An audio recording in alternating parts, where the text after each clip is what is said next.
All right, everybody. If we can start making our way into the sanctuary, we will begin in just a minute.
All right, well, ladies and gentlemen, dear friends, good evening. Thanks very much for coming. It's good to see you all here. I'm supposed to speak a few words of introduction. I don't like this actually. Oh, really? Okay. Well, some of you who have attended some of my classes I teach philosophy of technology, and essentially what I teach is that it's horrible. So therefore, do I really have to use this thing? Okay, well, okay, I'm using it now. All right. So, again, good evening. Thank you very much for coming. Thanks for taking out some time from your, well, busy lives. I mean, we're approaching the end of the semester. You're all thinking of preparing for exams and studying and so on and so forth, so it's very much appreciated. Some of you know me, and I know some of you from classes, or occasionally our paths may have crossed here. If you don't know me, I am Philip Roseman, and I occupy a position that is odd at the University of Kentucky. The University of Kentucky has a chair of Catholic Studies. But it's a state university, and the state university has this one position. There's no chair of Jewish studies, there's no chair of Episcopal studies or anything like that, there is a chair of Catholic studies. And that is due to the fact that late, meaning having passed away a while ago, late parishioners of the Newman Center of Holy Spirit Parish, namely, what was her first name? Carol Cottrill and Tom Rolfes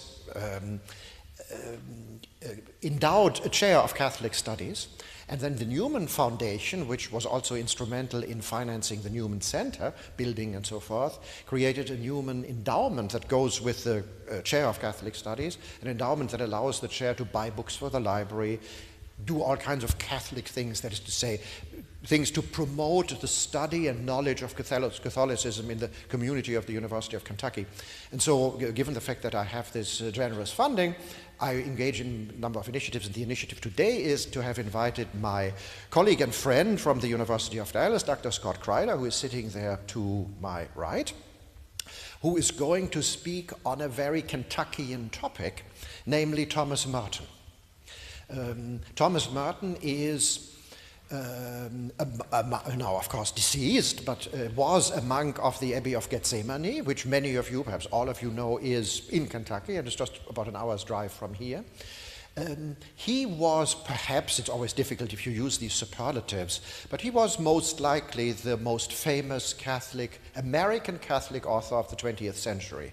I mean, if this is not totally true, it comes close to the truth. Again, these superlatives, I mean, are they true or not? But I mean, he was extremely well known, and in his day also very, very influential, both within the church, but then also outside of the church, because he was active in some of these controversies of the 60s, protesting against the Vietnam War and stuff like that.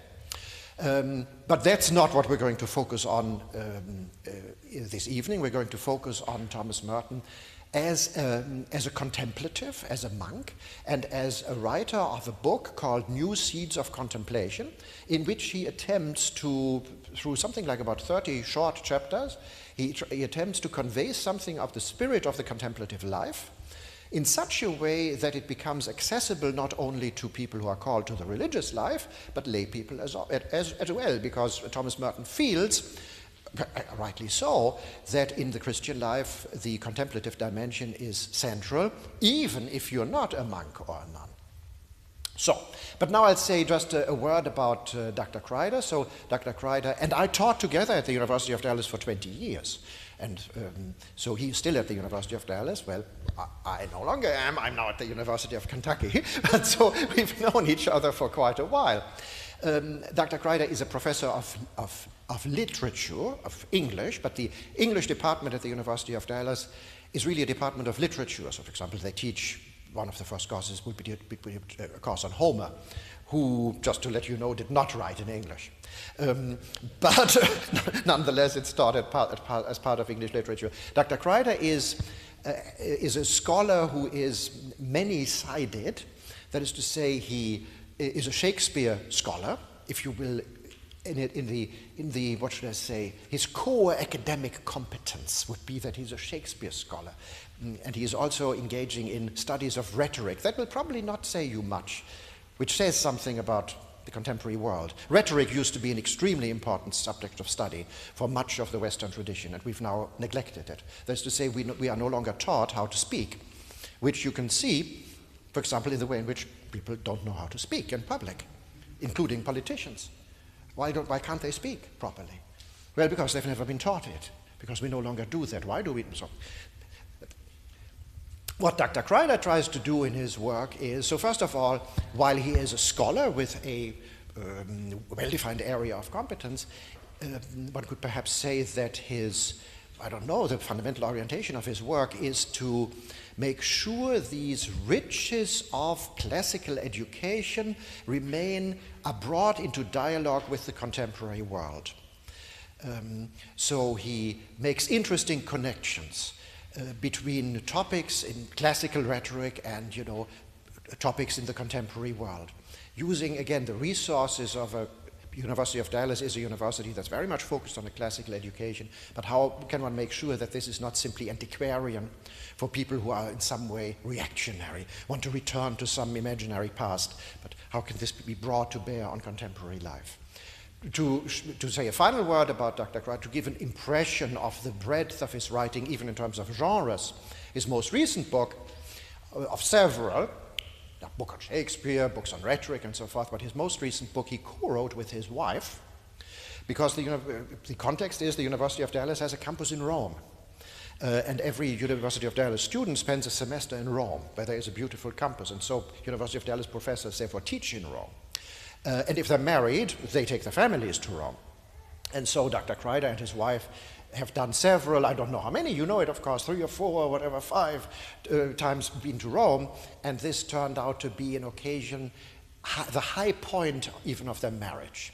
And so they've now co-authored this book, which is an interesting genre. It's, on the one hand, a cultural and almost tourist guide to the Castelli Romani, villages around Rome, but at the same time it's autobiography, personal reflection on their paths in life and so forth. And it was published just fairly recently in English, but by an Italian publisher who was attracted by the fact that it's devoted to these Castelli Romani, and so reflects very much a Roman experience. So, well, I think I've spoken long enough because I'm actually not the featured speaker. You might have gotten that impression. So, well, first of all, thank you to Father Anthony for welcoming us and opened the doors of his parish and center to the speaker. Thanks to Brian Dugan for the same, organizing all this, making this possible. Thanks to you for coming, and thanks for Dr. Crider for making the plane journey and preparing a talk that we are all greatly looking forward to.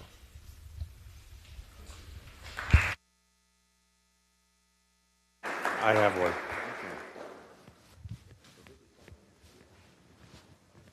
Did I need to do anything? Nope, I'm good to go. Can everybody hear me? Thank you so much. Thank you for that gracious introduction, Philip. We miss Philip at the University of Dallas, as you can imagine, but we're very heartened to know that he has a home here at UK. I did want to thank Melanie in the philosophy department who helped me with so many of the practicalities of the trip here. Philip, of course, and also both Brian and Father Anthony. Thank you so much for your hospitality. I really quite appreciate it. I must say that I was terribly relieved that there was a podium and that I would not actually be at the altar table. I didn't know where to put my New Yorker tote bag.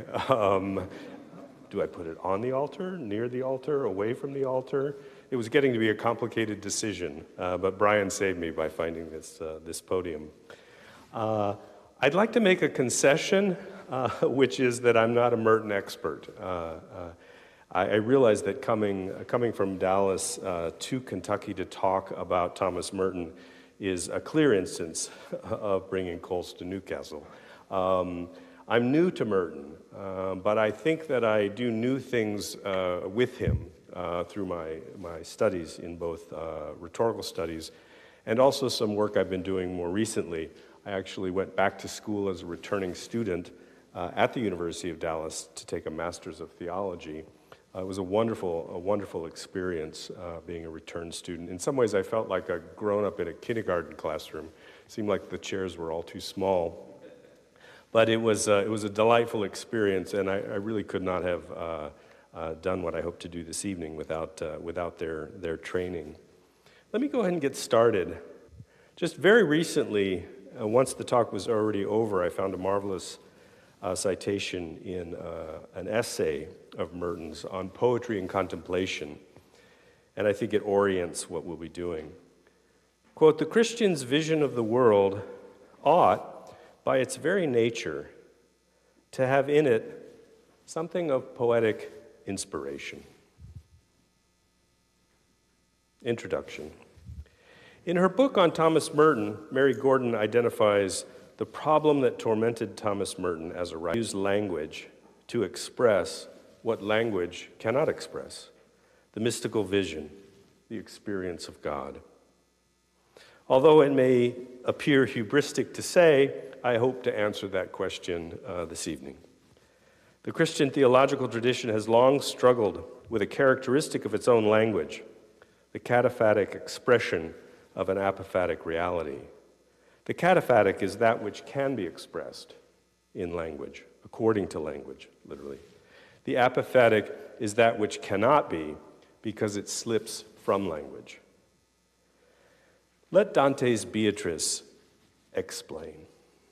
As she reveals the heavenly order of spirits to the pilgrim Dante in Paradiso, one of my favorite passages in it, if you've only gotten through Inferno and not yet read Purgatorio or Paradiso, I would highly recommend continuing. I once joked on a Rome tour that wherever you stopped reading the Divine Commedia, that's where you would be. And when the students gasped, thus revealing that they'd never made it out of Inferno, I realized I probably should not have said that. As she says to Dante, what she is showing him is not the thing itself, but only a representation of it, a representation that by necessity must condescend to his limited capabilities. As she says, quote, "The spirits showed themselves here not because allotted this sphere has been to them, but to give sign of the celestial which is least exalted.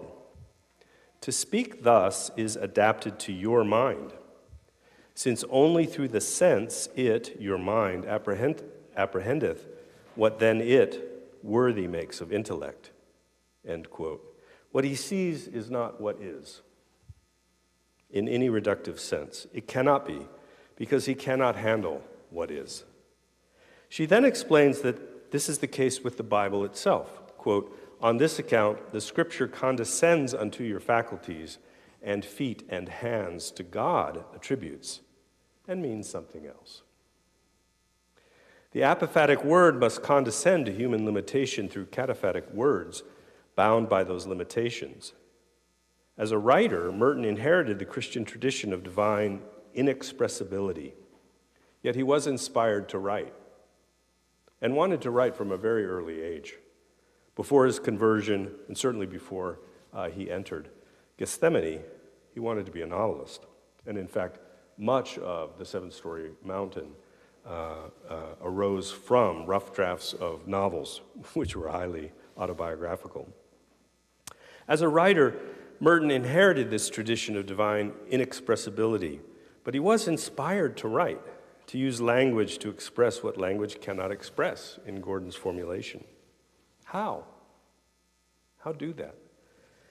Through the rhetorical poetics, I want to say, shared with biblical authors and with Dante himself. I propose to explore the rhetoric and poetics of contemplation in the new Seeds of Contemplation by examining Merton's use of the metaphor of wilderness for the inability to engage in contemplative prayer in the chapter, Journey Through the Wilderness. It's the 33rd chapter, and in fact, the quotations, most of the quotations on the handout come from that chapter. And to a lesser extent throughout the work as a whole. Drawing upon the rhetorical poetic tradition of metaphor, I will try to understand how Merton's metaphor invents an imaginative place and one's journey through it in order to persuade the reader to exercise the virtues of faith, hope, and love. When one's efforts at contemplation fail, and one experiences only expectancy of the promised land, a second, obviously related metaphor. Merton's metaphor is, of course, traditional, beginning with Exodus and Matthew's typological reworking of it in chapter 4. So he is reinventing such a metaphor to provide an imaginative locus for an interior experience of frustrated contemplation. Merton's very good on the frustrations that arise when one tries to move beyond prayer to contemplation, usually silent as opposed to verbal and attended by all the difficulties of settling down and paying attention. I hope to read the map of that experience to reflect on Merton as a Christian writer. My talk this evening will have 4 parts. Part 1 will explain the nature of metaphor in the rhetorical poetic tradition with the help of Aristotle, especially metaphor's potential to create a sense of place and action within place, thus locating and animating otherwise abstract and inner concepts. Part 2 will provide a modest genealogy of the metaphor of the wilderness that Merton inherited, especially by attending to his small book on the Psalms, a really lovely book, I highly recommend it, and his fragmentary lecture notes on Exodus. He was novice master for a number of years at Gethsemane, and in fact, many of those lessons are available on recording, and they're magnificent. They're just magnificent, in part because you get to hear his voice, you get to hear his exchanges with students. He has a marvelous sense of humor, especially about himself. I couldn't recommend them more. He's got one in particular, a series on contemplation that is pertinent to what we're discussing tonight. Part 3 will explicate chapter 33 to note exactly how Merton's metaphor functions to help the reader understand frustrated contemplation as a possible precondition of fulfilled contemplation. And I think from a pastoral point of view, it's very important to understand that contemplation is not an easy thing to do. What Merton helps us understand is actually that the frustration is good for us. It's part of the contemplative life, especially as a precondition for fulfilled contemplation by creating a habitable spiritual space for the wait. One of the things that makes contemplation so very, very difficult is this question of where are you when you are contemplating? On the one hand, you are where you are, and on the other hand, you seem to be elsewhere. And the argument here is that it's metaphor that provides an imaginative space, not imaginary, but an imaginative space for you to contemplate. And part 4 will suggest that the Exodus metaphor may structure, though hardly in a systematic way, the entire book. My argument is that he succeeds in expressing the inexpressible character of attempted participation in the divine, and he does so through metaphor. The success of Merton as a writer is due to a feature of metaphor that the Christian tradition itself actualized within the classical rhetorical poetic tradition it inherited. Metaphor can express the inexpressible through its power to recombine different fields of reality. Using one field to understand another gives us a glimpse of the divine, and that field, the divine field that transcends yet is manifest in all fields. There's some particular feature of metaphor and its juxtaposition of different classes of things that I think opens us up to the one beyond classification. Remarkably, metaphor is especially suited for representing God and our relationship to Him during contemplation, explained thus in the New Seeds of Contemplation's opening chapter, where he says, quote, "Contemplation reaches out to the knowledge and even to the experience of the transcendent and inexpressible God. Making and remaking metaphor both frames that reaching out and somehow is that reaching out." Part 1. Forgive me for the part 1. I'm about to talk about Aristotle for quite a bit. Aristotle's Rhetoric and Poetics on metaphor. Contemporary categories of discourse separate the arts of rhetoric and poetics. We have literature departments often, and then writing departments actually separated in different areas, in ways that do not do justice to the ancient understanding that sees them as two subarts of one art. For example, Aristotle's discussion of metaphor exists in both the rhetoric and in the poetics, which I think is very interesting. What is metaphor, according to Aristotle? The Poetics has the better treatment of metaphor's character as a made thing, but the Rhetoric has a better treatment of its effect upon the audience. According to the Poetics, metaphor, which is part of style, the way that narrators or characters in a literary work speak, is a transference of a word in one field of reference to an object in another, related but distinct field. Quote, a metaphor is the application of a word that belongs to another thing. The roots of the Greek term, metaphora, indicate a literal transference. A word is carried, pharein, across, meta, from its customary referent to a new one. We can see from Aristotle's discussion of the types of metaphor what we would label synecdoche or metonymy or even simile, he would think of as a metaphor. It's one broad category for him. Either from genus to species, species to genus, species to species, or by analogy. Aristotle is assuming his own logical categories here. A genus is a general category of a thing. Its species results from the specific characteristics differentiating it from other things in the same genus. A human being belongs to a species since each person shares its genus, animal, with other animals, but it's differentiated from them by possessing reason, leading the classical tradition to its standard definition of a human being, a rational animal. His examples of each type of metaphor are worth attending to. The first type, genus to species, is exemplified in, quote, my ship stands here. We might not even think that's metaphoric, but it is. Since mooring, a species, is a kind of standing, or genus. The second, species to genus, is exemplified by, quote, 10,000 deeds has Odysseus accomplished, since 10,000 species is many, genus, and the poet used here instead of many. The third, species to species, is exemplified by, quote, drawing of the life with bronze and cutting with slender-edged bronze, since he has used drawing of for cutting and vice versa, species for species. And the fourth analogy is exemplified by calling evening the day's old age, or old age the evening of life. One assumes an analogy between the times of a day and those of a life.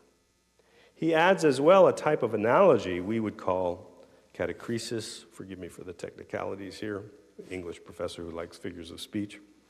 In some cases of analogy, no current term exists, but the same form of expression will still be used. His example, to release seed is to sow, while the sun's release of fire lacks a name, but the latter stands to the sun, as does sowing to the seed. Hence the phrase, sowing the divine fire. That did get a little too technical. Let me put it more simply. Metaphor, broadly understood and including other more precisely calibrated figures of speech, is a transference of a word from one field of reality to an object from another related but distinct field of reality, as it moves along a grade from general to particular. According to the Rhetoric, excuse me, ooh, that was a loud cough, my apologies. According to the Rhetoric, the effective metaphor, which is also a part of style, how a rhetor speaks or writes, is enlivenment, and he uses Homer as his exemplar. Quote, and as Homer often, by making use of metaphor, speaks of inanimate things as if they were animate, and it is by creating actuality in all such cases that his popularity is due, as in the following example, the arrow flew. Vividness is actually composed of two distinct effects. One is animation, and the other is actuality. The Greek term for animated is ensouled. The inanimate becomes animate. Ta psuka, emsuka. The Greek term emsuka reveals that the animated has soul or psyche. The Greek term for actuality is energeia, an important term in Aristotelian philosophy. I won't encroach on my philosophy colleagues' expertise, but energeia is the actualization of potential. The effect of metaphor, according to Aristotle, is to treat those things without soul as if they have soul. The arrow flew. and in so doing, actualize the potential, at least in the persuasive rhetorical world, a potential that could not be actualized without figures of speech.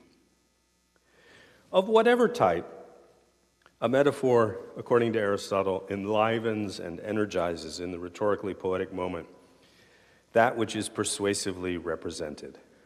If the object of representation is a spiritual space, for example, the spiritual space of contemplation,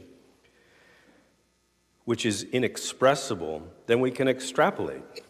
We can say that the metaphor can offer a concrete representation that expresses its character and brings us into closer proximity to that spiritual reality by analogizing the experience with a biblical metaphor repurposed.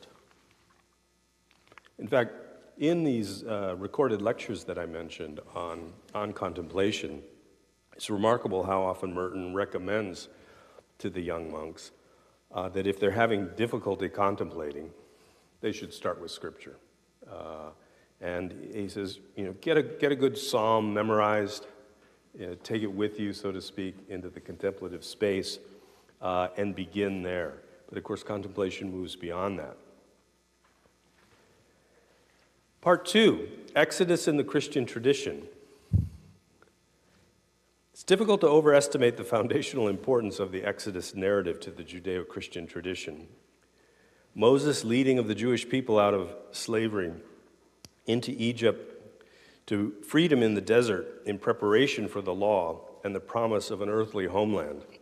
This is a constitutive narrative of Judaism itself, transformed through a spiritual interpretation in Matthew's narrative of Jesus as the new Moses, surviving a temptation in the wilderness to give the new law and promise of another heavenly homeland. The Exodus narrative is a resource to Merton as a writer, and he offers it as a metaphor for the contemplative experience itself, the literal Exodus narrative offering a spiritual meaning when trying to understand contemplation in the Christian life. Without getting tangled up in the variety of medieval theories of allegorical interpretation of Scripture, and they're tremendously complicated, I will simply defer to Henri de Lubac.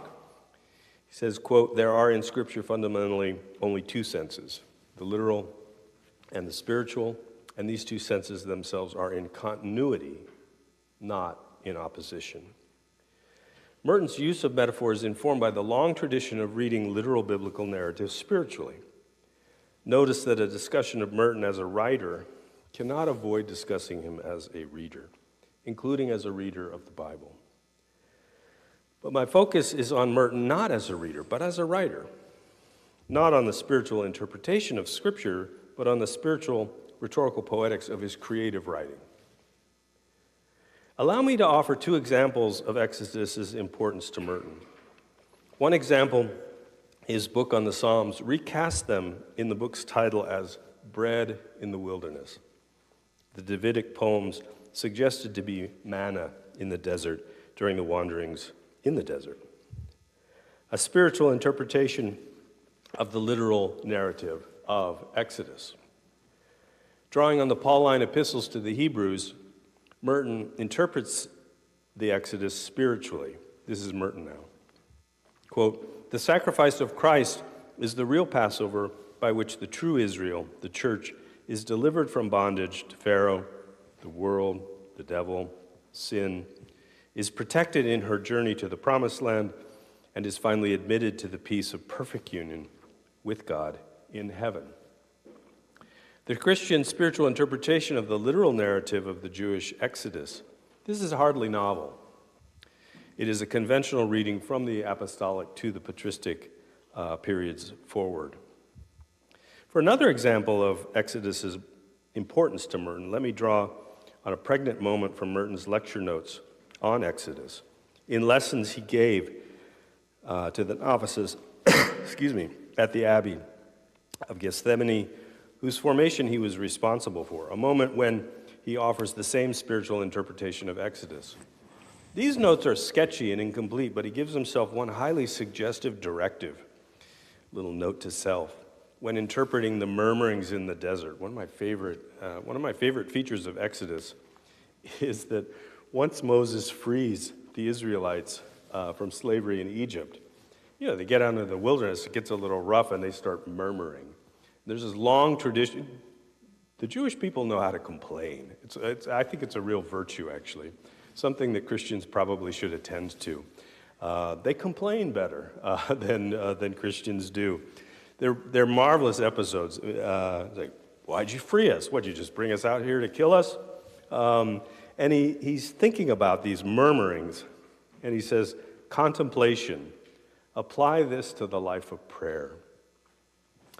I do not know if reading and writing the journey in the desert as a metaphor for contemplation is new with Merton. I doubt it. But in examining him as a maker of metaphor, I'm suggesting that his metaphors, whether new or not, have scriptural roots.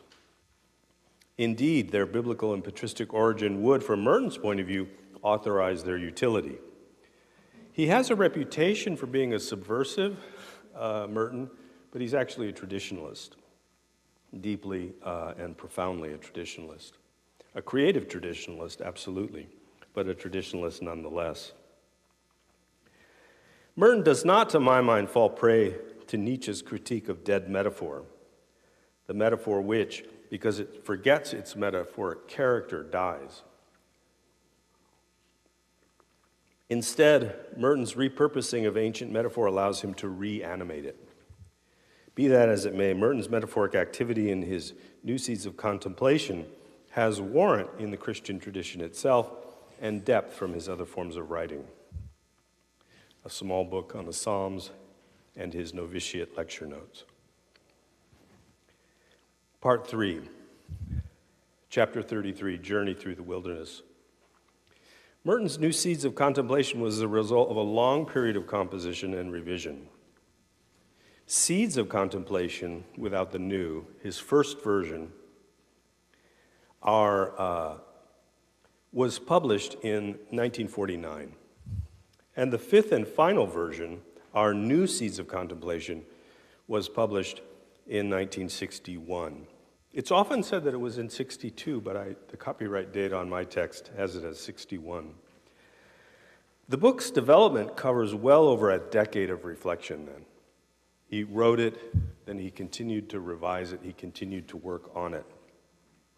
And the revisions track what Donald Grayston, the leading scholar of Merton's book, calls his spiritual development. So that in the 1961 version, we see really the fulfillment of that developed understanding of the central topic of his life as a monk and a writer, contemplation. It's certainly in the top three, but it's arguably number one. Bringing contemplation to those who think it limited only to the monastic life, I think may have been his very vocation itself. Chapter 33, Journey Through the Wilderness, was composed only for the last version. It's not in the other versions of the book.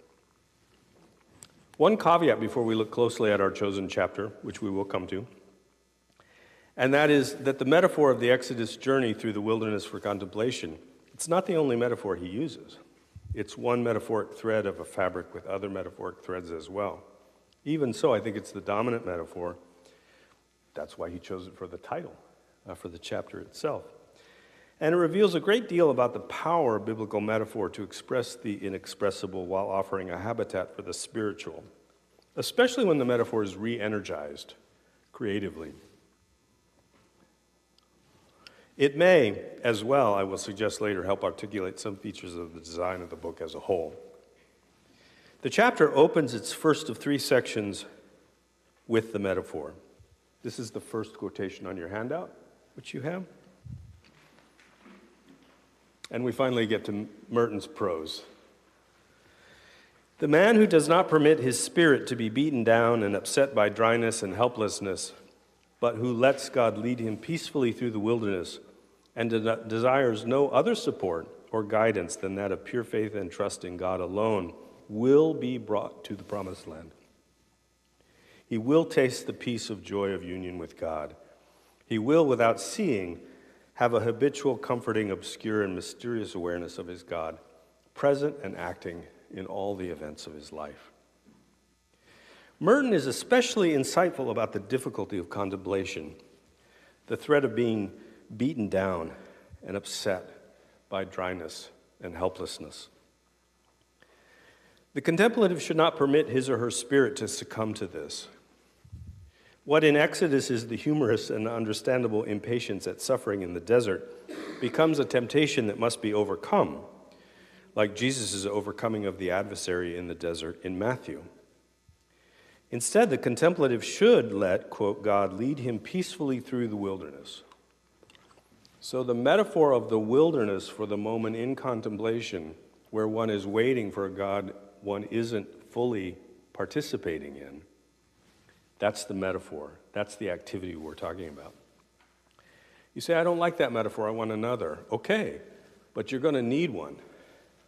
You're going to have some way to represent to yourself the space that you're in at that moment. Merton's metaphor for one's inability to contemplate is the wilderness. In Aristotelian terms, this is metaphor as analogy. Contemplatives, that is, all of us when we're trying to contemplate, experiencing spiritual desiccation are like the Jews in the desert, after liberty from Pharaoh, but before arriving in the Promised Land, when, of course, they experienced the disorientation of thirst and hunger in Exodus. And this is the murmuring from Exodus. In the desert, the whole community grumbled against Moses and Aaron. The Israelites said to them, if only we had died by the Lord's hand in Egypt. There we sat around pots of meat and ate all the food we wanted. But you have brought us out into the desert to starve this entire assembly to death. Here their faith is tested. Will the God of their fathers care for them? Notice that the spiritual state is given a concrete metaphoric space to be imagined as the spiritual desiccation. To be unable to contemplate is to dwell in a desert. This should connect to your experience when you've tried to move from prayer to contemplation, to go beyond the words to a silent participation in the divine reality of God. When you're not able to do that, you're in a desert, metaphorically. One response is murmuring or complaint. Merton recommends instead exercising faith. Desire no other support or guidance than that of pure faith and trust in God alone. In murmuring, the escaped slaves of Exodus long to return to Egyptian slavery, since Pharaoh's care of them as slaves at least provided minimal sustenance. We, quote, ate all the food we wanted. They're actually missing Egypt. It's worth noting for a moment. They're missing Egypt. Merton's point is that contemplative failure may be necessary for the exercise of faith. Metaphorically, one must dwell in the desert to arrive to the Promised Land. And the Promised Land itself is a metaphor for contemplative union with God. Without suffering, one will not have one's faith exercised, an exercise which is required for union with God. I think that's worth thinking about. No successful contemplation, apparently, without failed contemplation. You don't get to the Promised Land around the desert. You get to it through the desert.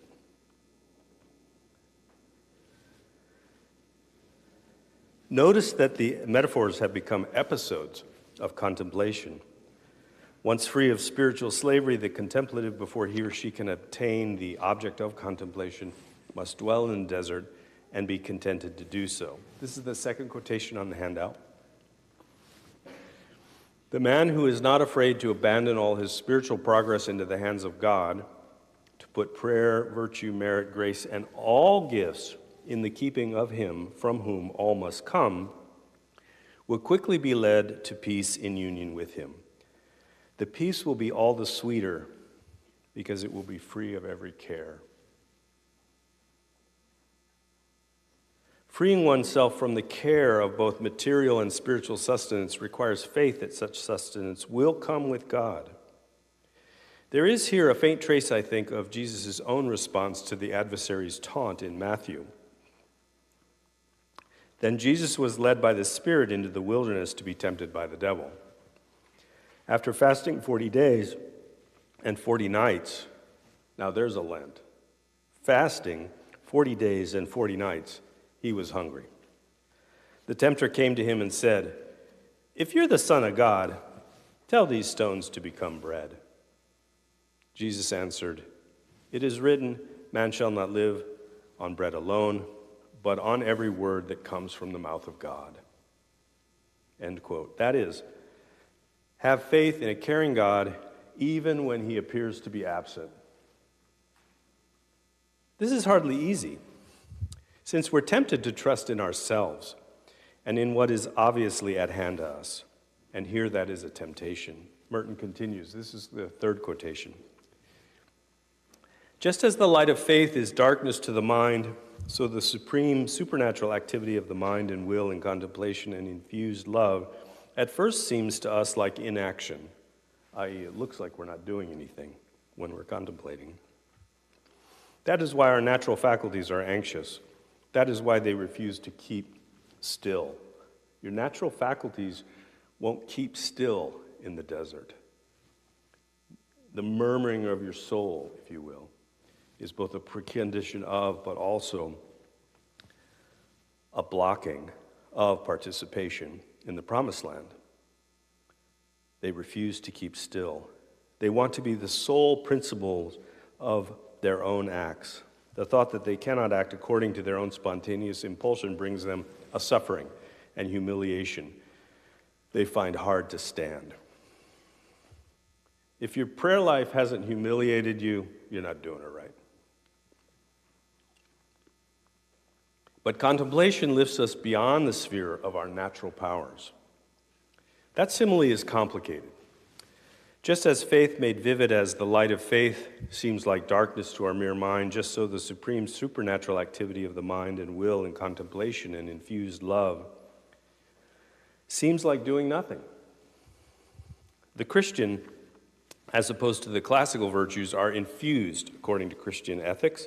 They're provided by grace, not attained by human effort. So in the wilderness of contemplation, we are led away by ourselves to doubt that God loves us, and we grow anxious and fidgety. This suffering humiliates us, since it brings us to see our own radical insufficiency. We cannot survive in the wilderness without God.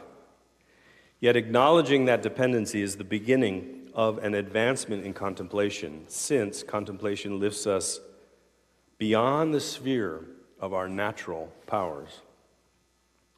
The wilderness of the Spirit requires faith and infused love because its difficulty demands that we recognize our own willful denial of our complete dependency on God.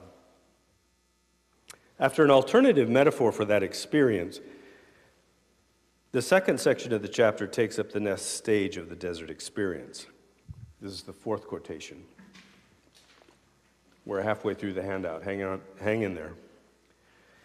As soon as there's any reasonable indication that God is drawing the Spirit into this way of contemplation, we ought to remain at peace in a prayer that is utterly simplified, stripped of acts and reflections, and clean of images, waiting in emptiness and vigilant expectancy for the will of God to be done in us.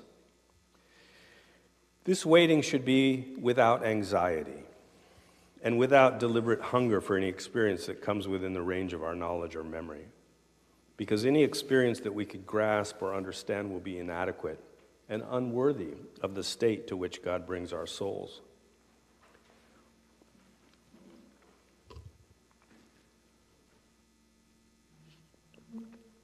Although the paragraph seems to me to be influenced by serious engagement with Buddhist meditation and by, of course, this late period or later period of Merton's career, he had already started to begin to engage the relationship between Buddhist meditation and Christian contemplation, which was tremendously fruitful, not only for Merton, but also for the Christian contemplative tradition. Allow me to focus on the third Christian virtue emphasized after he earlier emphasized faith and love, and that is hope. In the desert of contemplation, One must have faith in the God one loves, but one must also hope that he will deliver one. Quote, waiting in emptiness and vigilant expectancy for the will of God to be done in us. For the Christian, the Israelite failure in the desert lacked all three virtues.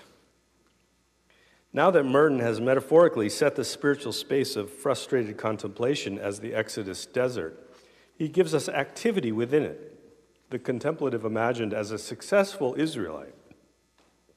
There may even be an implicit personification of that contemplative hope as a Mosaic activity, as the action of Moses, an especially intriguing suggestion since Moses will never enter the Promised Land. Merton then has a long practical, even technical section on specific methods for surviving the desert. It's psychologically interesting, but less important for our purposes this evening. Once finished with that, he represents the destination of contemplation, the promised land of union with God. Fifth quotation. Contemplative prayer is a deep and simplified spiritual activity in which the mind and will rest in a unified and simple concentration upon God, turned to Him, intent upon Him, and absorbed in His own light, with a simple gaze which is perfect adoration, because it silently tells God that we have left everything else and every desire, even to leave our own selves for His sake, and that He alone is important to us. He alone is our desire and our life, and nothing else can give joy.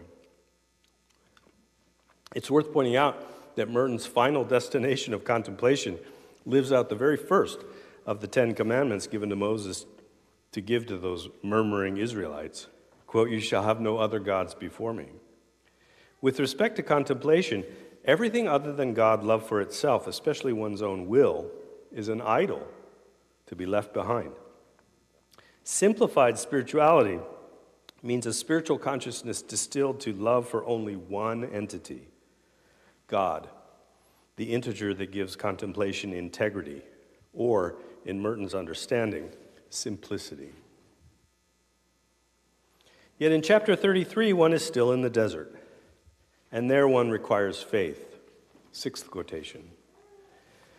What you most need in this dark journey is an unaltering trust in the divine guidance, as well as the courage to risk everything for Him. In many ways, the journey seems to be a foolish gamble. That contemplative journey is imagined by Merton to be the Exodus journey, requiring us to be heroically faithful to grace and love. That heroic faith inspires Merton to conclude the chapter with an enactment of faith and perhaps the first command of the contemplative life. Seventh quotation. If God calls you to Him, then He implicitly promises you all the graces needed to reach Him. You must be blindly faithful to this promise, end quote. The promise in the desert implies all needed to fulfill the promise. So be faithful to the one who promised, Merton recommends.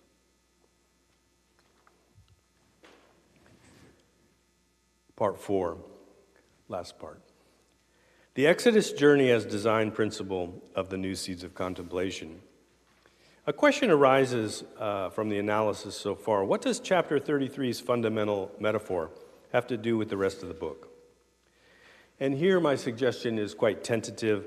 I have not yet done the work to earn it, so I just want to offer a couple of provisional points.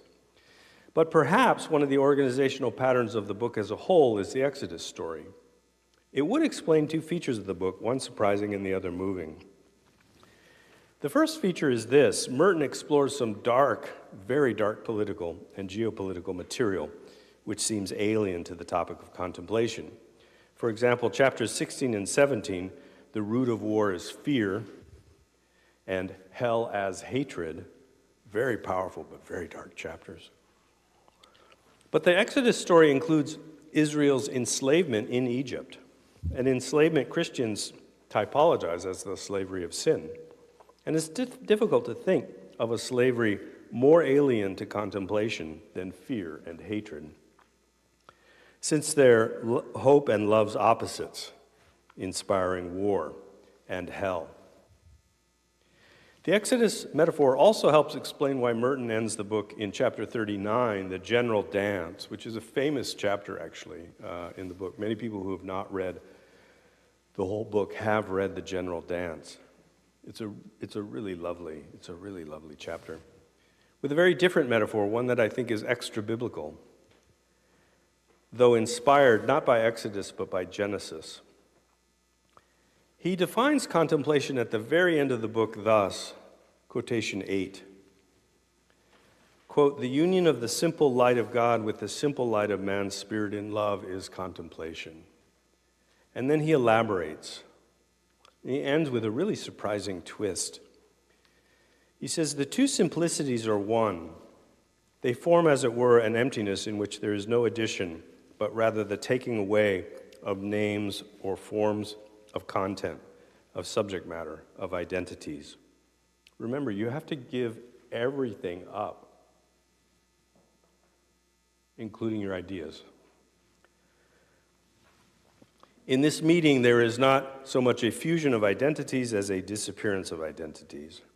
The Bible speaks of this very simply, quote, "In the breeze afternoon, God came to walk with Adam in paradise." It's a really beautiful, just a beautiful moment from Genesis. Interestingly, that sounds pre-fallen, but if you check 3:8 of Genesis, when he comes to walk with Adam, it's actually after the fall. Contemplative union with God is no longer the promised land, it is Eden. Yet an Eden after the fall and the redemption, one which awaits us.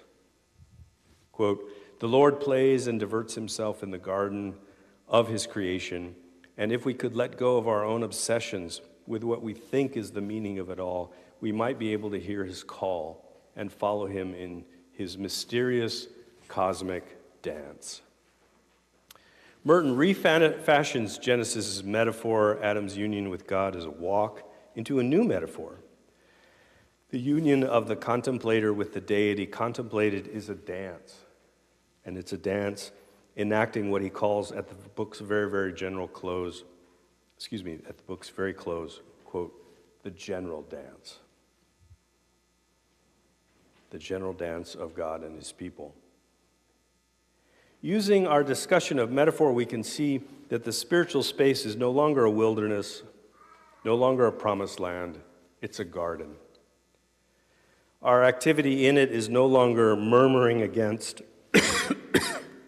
or holding on to the promise, it is dancing. This animated space gives expression to the inexpressible through Merton's rhetorical poetics of metaphor, as he fulfills his two vocations as monastic contemplative and creative writer. Let me conclude. I hope that I've persuaded you that Merton uses a series of Exodus metaphors to represent the contemplative experience. But to conclude, allow me to suggest that such an activity, the activity of metaphor, is the means by which the Christian writer can overcome the inexpressibility of the divine by using one field of reference for another in order to point toward a transcendent yet eminent reality that dwells within and beyond both fields. The apophatic can be represented by the cataphatic through metaphor, and a spiritual rhetorical poetics, including a Christian one, has as one of its most important resources a figure of speech, whereby words point to the Word. That resource is metaphor. Our Cartesian rationalism and both our Protestant and our scientific literalism often keep us from that resource. But Thomas Merton, as a writer, having discovered such a metaphor in his biblical reading, invented a new metaphor, or an old metaphor newly re-energized, for the most important experience of his life, then shared it with readers in New Seeds of Contemplation. Merton planted the seed in his reader,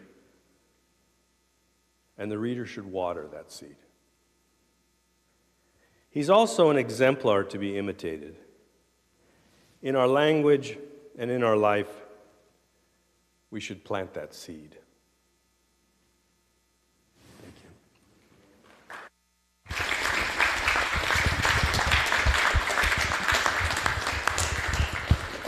Thank you, Dr. Crider. Thank you also to Dr. Roseman in the Department of Philosophy. It is a pleasure to do this with you guys. So Ignite is something that we've actually done for many, many years. And it's something that we took a step back from as a campus ministry and really wanted to rethink and reintroduce. And this is the first Ignite we've had, and the only Ignite we've had this entire year. College is a very, very unique time in that, think of it this way. Society takes a 4-year gamble on you that you can do nothing productive for it except work on yourself, to form your intellect, to form your body, to form your soul. And then after those 4 years, you then go out into the world to be a productive member of society. And I think that both applies to the general workforce, but also to the church as well. And the Ignite series is really, the purpose of it is to dive into the Catholic intellect, that at this time at university, while you are here to form yourself, to form your mind, to become not only a productive member of society, but also become productive members of the churches as well, to become husbands, fathers, and priests, religious, and even consecrated single, you guys, all of us, will one day be the ones who could be up here giving these talks. And that really starts to solidify here at the university. So Ignite is supposed to be a space, if you will, to really form that deep Catholic intellect by bringing in these speakers to talk on particular topics that might be more niche and more intensive than what we offer generally in formation through Bible studies and homilies. So, Dr. Scott, thank you very much for coming and for talking. Thank you so much. It's been wonderful having you.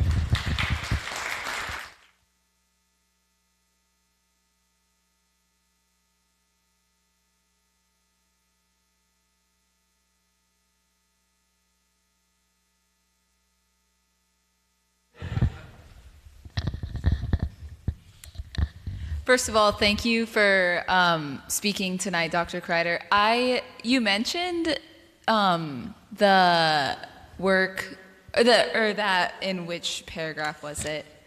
I think it was at the end of 4, that you could sense the influence of Buddhism in Merton's thought. I was just wondering your thoughts on what Merton contributed to the Catholic intellectual tradition through his study of Eastern religion. No, that's extremely interesting. Without denying the distinction between Buddhism and Christianity, and he's very clear on this. In fact, in his lectures to the novitiates, he's super clear and very, very careful. And as he puts it, Buddhism is more of a philosophy than a religion. I'm not sure that I agree with that, but that's the case that he makes. And he thinks of them very much in the terms of Nostra Aetate's Vatican II documents, sort of direction on how to engage in interfaith dialogue, that you can acknowledge the goodness and the insight of other traditions and still see that they are not the full fulfillment, obviously, of the Christian tradition. And so what he takes from Buddhism and then, I will say, reintroduces to the Christian tradition is the idea of self-emptying, which is a central practice, especially in Zen Buddhism, that the self is an illusion, and that one needs to detach oneself from that illusion in order to come into a real relationship with the real. Now, obviously, he believes in the Christian soul, and so he's not a Zen Buddhist at all. But this helps him begin to distinguish two entities that he talks about a lot in the book itself, and that is a false self and a true self. And so what I talk about here as idolatry tend to be all of those things we're attached to that are part of our false self. and not part of our true self. The true self, of course, is one as a child of God. But the false self comes with a lot of other attachments, So what I would say is that the study of Buddhist meditation and of Buddhism itself equipped him to reintroduce an idea into the Christian tradition, which actually is there from the beginning. Excuse me, and that is the self-emptying of oneself, so that one can be the recipient of that infused love, not only of God, but of one's neighbor. And so, in that sense, what I would say is that for Merton, Christianity had lost its contemplative spirit, so to speak, for a variety of reasons. And I think that he would say that Buddhism helped him reintroduce itself to itself, i.e. the Christian tradition to itself. Was that clear? Yeah, thank you. Oh, you're welcome. Thank you for the question. Yes? Hi. So my question is an archetype, would you treat that as a type of metaphor? And if not, or regardless, does this mean that an author should stay in the type of archetype or not be specific, make a character who's not as archetypal? Yeah, no, that's extremely interesting. An archetype, the terminology is multiple, and the question between and among, metaphor, analogy, symbol, archetype. I mean, an archetype is an enduring pattern. The assumption in archetypal interpretation is that you can actually sift out the particulars in order to get the archetypal pattern. Merton is not thinking that way. He's not thinking that the Bible is just an archetype. It's a fundamental story that did occur. So in the Christian interpretive tradition, Exodus happened, and that's never to be treated as simply a metaphor or simply an archetype, whatever their relation or difference. And so because it happened, how one then interprets it, how one then rethinks it, how one re-energizes it by incorporating it into one's own particular spiritual life, that I think is his contribution, including as a writer, one of his contributions, including as a writer.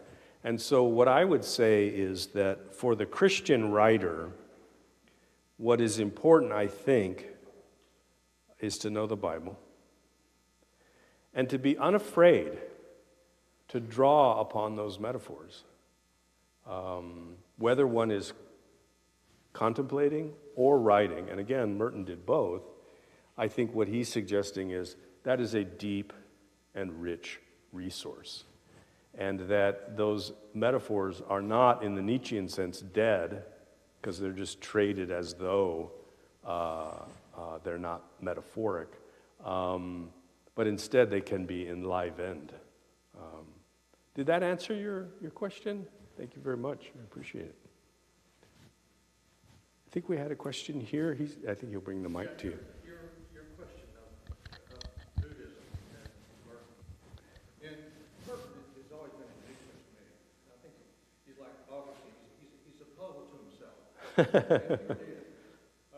And in his Asian journals, and his in the Birds of Appetite, and his later writings, and even some of their at Bellarmine, if you're really interested in Merton, go to Bellarmine. They have all his writing collection. You can look at all of them. Yeah. His aim was for solitude, complete solitude. And so he wanted to be a hermit. Yeah. He wouldn't let him be, but he built this place up on the mountain, which is really beautiful up there. All the reasons. He got as close to being a hermit as he could. Yeah, hermit is beautiful overlooks there. He lived there for a while. And the point about Buddhism, what he got from the Buddhism, was to empty themselves. So there is no self. There is no I. There's nothing. And that's what he was looking for in his solitude. As an image of God, as he was, that's a good Roman image of God, he saw when he emptied himself, there he came face to face with God. Yeah, and actually It's did.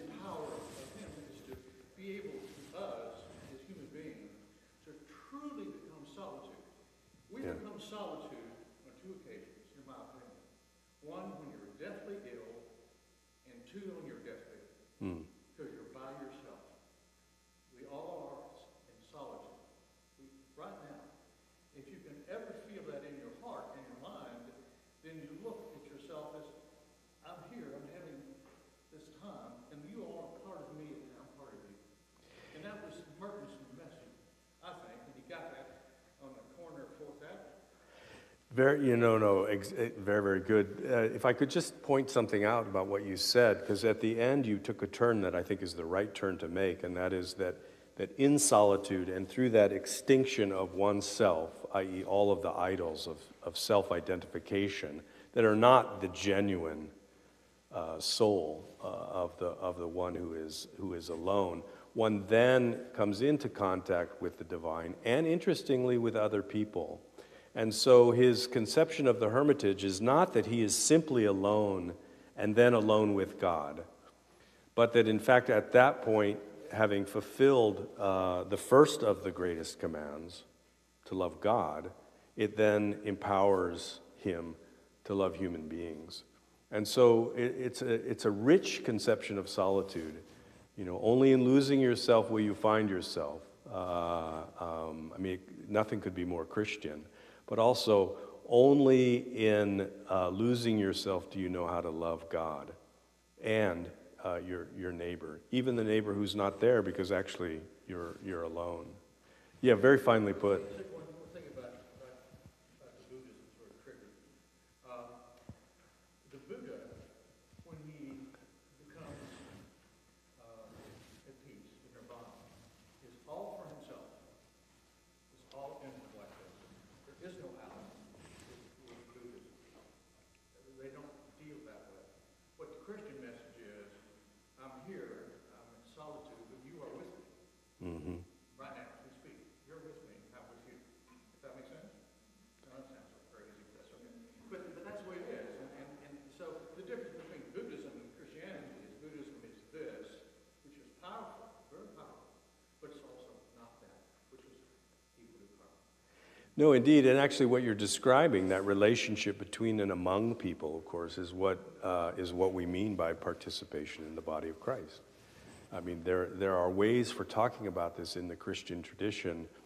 Returning to your question, I think that Merton re-energizes a Christian conception of contemplation by not so much going away and coming back, but by encountering another way to think about the same general human phenomenon of peaceful solitude, where you try to come into some kind of relationship with reality itself. Yeah, very, very nice remarks. I appreciate them. Other questions, comments? If I had to end with a bumper sticker, I would just say, read the New Seeds of Contemplation, or anything really written by Merton. I think he's a tremendous resource for you. Thank you again so much. What a delight this evening was for me.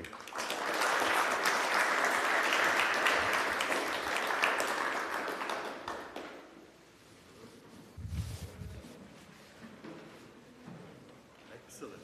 Oh, thank you so much, Father Deep, Anthony. very deep. Yeah, I'm glad you enjoyed Oh it. yes, yeah. Glad you enjoyed Well, it. it's so important. Yeah, Yeah. yeah. Because